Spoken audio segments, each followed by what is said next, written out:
My name's Roger Swan. I'm the Memorial Manager with Cardiff Council. Cathay Cemetery opened in 1859, and since then we've carried out well over 226,000 burials here.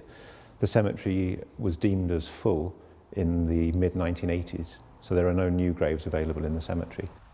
Wooden crosses then that you mentioned, we provide those. We sell them for £50 or £100 for a large one. Obviously it's made of wood, and although the wood is treated, it's not going to last anywhere near as long as a stone. So they're often seen as a temporary measure. When the cemetery opened in 1859, a large number of graves were put aside at that time as unpurchased graves. People use the term pauper's graves. Poor person, I think, is perhaps where that phrase came from. But the word pauper has always got a bit of a stigma attached to it. The person can't afford a burial or a grave.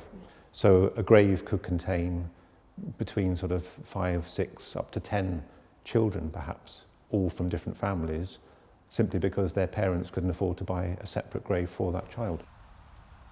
All of the graves on the left and right of the main drive were sold more expensive to buy.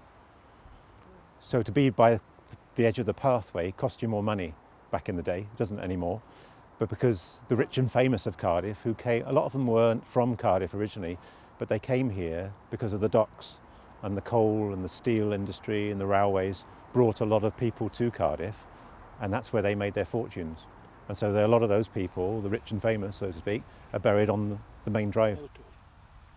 So whilst Victorian cemeteries, as much as I love them, they're fantastic places, they are also a bit of a headache for all local authorities because they've got thousands and thousands of these wonderful old memorials slowly falling into states of disrepair. What do we do with them?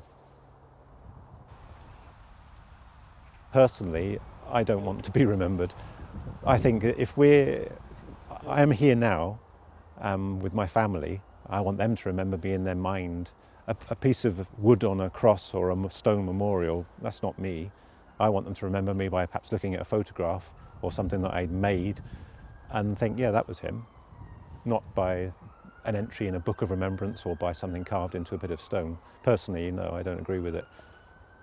No, I think we're here, all of us are here and we're all rushing around in this life that we've got, thinking we're making some big difference. I'm getting all very philosophical now. But yeah, so no, I don't particularly want to be remembered by something like you see around us here. Smiling's extra.